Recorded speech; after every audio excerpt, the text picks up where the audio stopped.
The 7 gifts. 7 gifts were bestowed on humanity at the beginning of its creation. A person must not try to assimilate too much at one time, or they will be overwhelmed. One small step at a time will be the way, through the understanding of the 7 great gifts, the 7 daily virtues, and the 7 new concepts. The starting point is logically the 7 gifts, but these must be interwoven with the 7 virtues and the 7 concepts. These will tie together into a philosophy for today's world. The first of these 7 great gifts is reincarnation, the greatest gift our Creator ever gave to man. To compare it to flowers, the process is similar to perennials that die in the fall, go back into the black hole, the ground, rejuvenate and store in the seed that energy needed to bloom again the next spring. Humans come back as different individual personalities until they reach their seed core at the 7th level. Then, when they draw back into the black hole at death, they will automatically come back from the same seed core working on group projects. The second greatest gift our Creator gave to humanity is free will. All prophecy is at the mercy of free will. It can be seen what is going to happen, but the one factor that cannot be predicted is man's free will. To be given free will and not be given at the same time the freedom to use it would be cruel and harsh. This is why imprisonment is so hard on humanity. If one did not have free will, then being locked up would not bother them. The third greatest gift our Creator gave to everyone was precocious intent. This is the ability to go into oneself and find out what one's goal or task for each incarnation is by meditation and discovering what you really incarnated to work on and learn.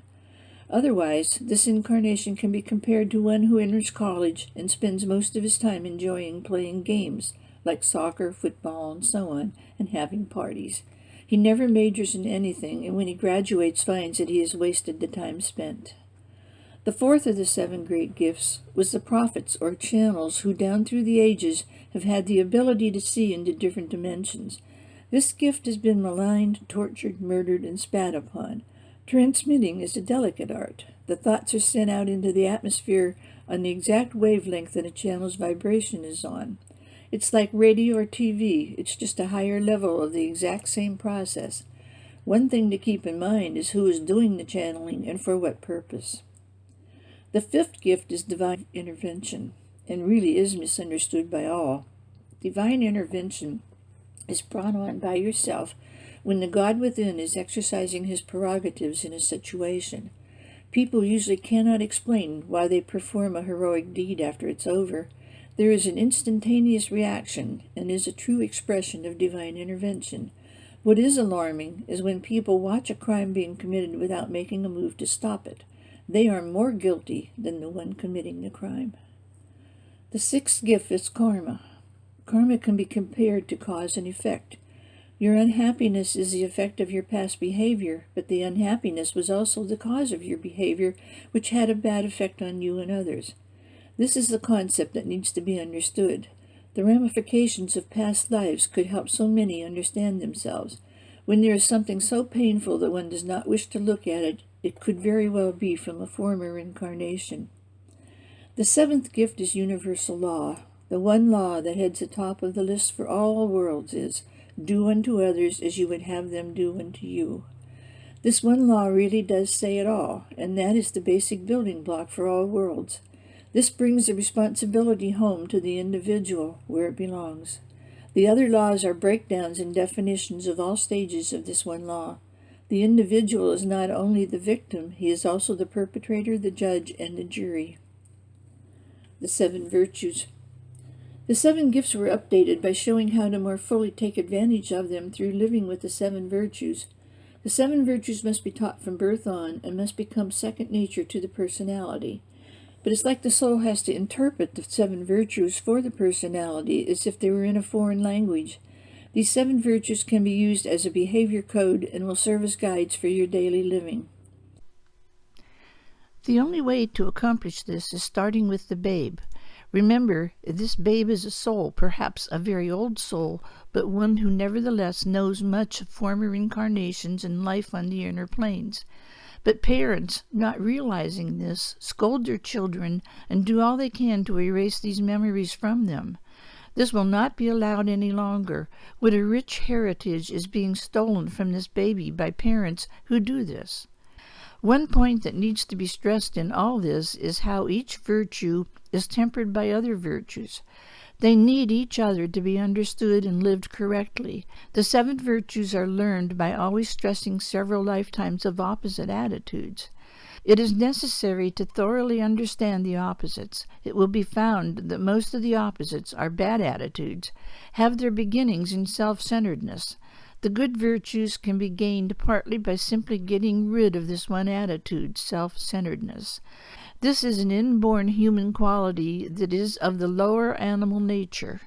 Animals needed to have it to simply survive in the beginning. It had to be this way. Each had to think only of himself when it came to getting enough food to stay alive. It is a quality that is no longer needed. The first and greatest of the 7 virtues is love.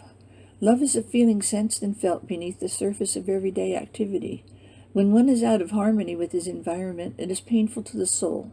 In order to learn and appreciate love, one has to go through several lifetimes of seeing and feeling animosity and hatred working at their fullest capacity. Then he is given a lifetime where he sees and experiences love working around him. The contrast is what is programmed in his seed core and assures his growth in this area. The second virtue is kindness. Kindness is allowing each entity to be himself and to express himself as he desires, as long as it is within the boundaries of universal law. Kindness is quite often the highest form of love to be found on the earth plane, love in the form of firmness. One can be kind and firm at the same time if love for all things is there. This is the best form of kindness. Kindness needs to be used in regard to all kingdoms, for, as you know, all things respond to kindness. The third virtue is impersonality, and this is a tough one, probably the hardest for humanity to grasp. The use of the virtue of impersonality has been misinterpreted in the past. It is being thought of as indifference. There is a world of difference between the meanings of these 2 words. Indifference is truly not caring about others, and impersonality is caring very, very much. In some cases, impersonality can be the highest form of love and kindness combined. The fourth virtue is compassion, that feeling of empathy with others that makes one realize that he has felt the very same feelings himself at one time or another. If one cannot feel compassion, then one has never experienced that particular set of circumstances and should try to understand this other one, as he can be sure that he will walk in that one's shoes someday. Compassion cannot be faked. You have it or you don't. Understanding is a much-used word and much-needed substitute for compassion, but it still cannot replace genuine compassion. The fifth virtue is diplomacy. Diplomacy is an art also gained through experience, but unlike compassion, it can be learned by going to classes.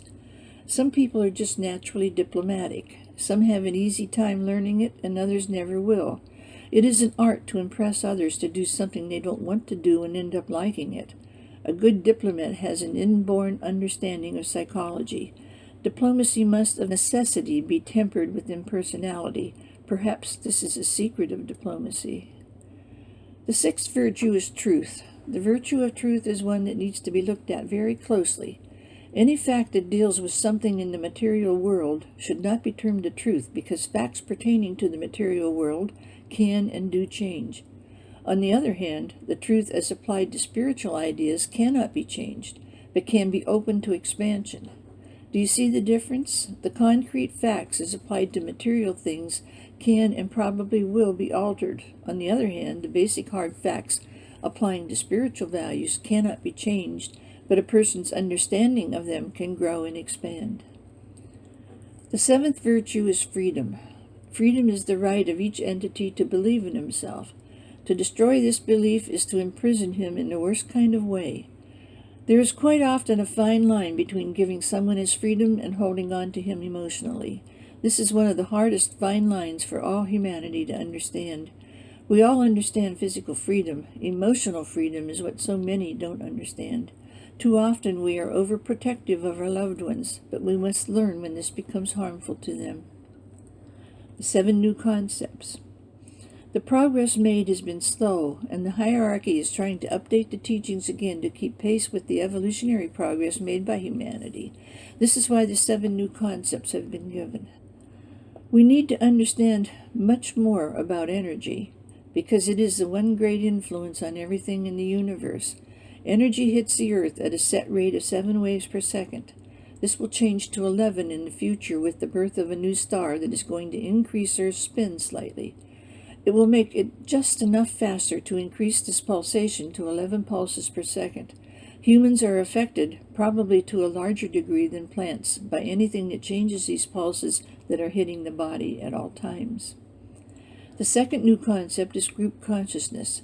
Even though individual development will be stressed in the future, group consciousness will be very important. By having a strong force field, a group can accomplish things that a single individual cannot accomplish on his own. A dog team would be a good example.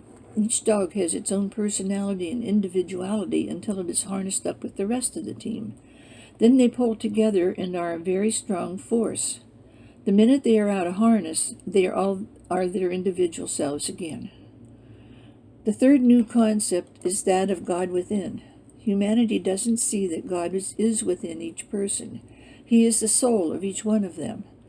They need to have some simple way to understand this. Each one hears his master's voice inside him. It is that tiny, small voice that is the hardest to hear. This is why meditation is so very important. This is when the tiny voice gets through, when all activity and noise and other outside stimuli are stilled. Your true teacher will not name himself to you. This is the one that speaks the softest and gentlest to you and is the hardest to hear. But hear him you should. The fourth new concept is forgiveness divine. Forgiveness divine is completely absolving anyone else for anything that has happened to you and taking total responsibility for yourself. This includes your actions towards others. This means that though they are not responsible for you, that you are responsible for your actions concerning them. How can one blame others when he has accepted all responsibility? Taking responsibility for our actions and then our reactions is forgiveness divine. It is a very simple concept. Why does it need to be complicated? But simple or not, it is very difficult for humanity. It will continue to be difficult as long as man believes in and worships an external God. The fifth new concept is Christ consciousness. When one receives the Christ consciousness, it is not a sudden happening like an explosion, but rather a daily, steady progress on the path. The Christ consciousness is a state of mind that is in perfect balance with nature and with our Creator. This state of mind needs to try always to raise others to his level. He cannot be pulled down to theirs. The feeling of one who achieves the Christ consciousness should be of worth and understanding and care and concern for all with whom they are in daily contact. The sixth new concept is love divine. Love divine has been misunderstood. This is a feeling of not only caring for all humanity, but also caring for yourself. This should not be in the manner of self-centeredness, selfishness, or an egotistical, smug feeling of over-self-confidence. It truly must be by respecting the fact that you yourself have a God within, and loving that divine part of yourself, as well as the divine part of others. Many people put themselves down constantly. They must be taught that they are a complex manifestation and reflection of the Creator, and must act as such at all times. The seventh new concept is one with God. To become one with God is to replace all thoughts, all goals of a materialistic nature with one of shining self-knowledge. To be one with God, one must be one with all others in the universe, not just Earth. The only way to attain true oneness with God is to accept the fact that we are not alone in the universe. Human beings must be taught to stand on their own 2 feet, or they will never find God or be one with God. To be one with God cannot be given to them. They can only get there through their own efforts and understanding. There is a loosely structured path that can be followed to help us with our spiritual growth. The following will give you an idea of the path for the individual.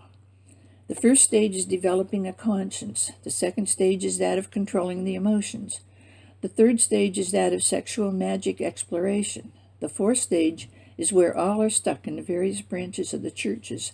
This is why planet number 4, Earth, has to be experienced over and over again before one is ready to move on.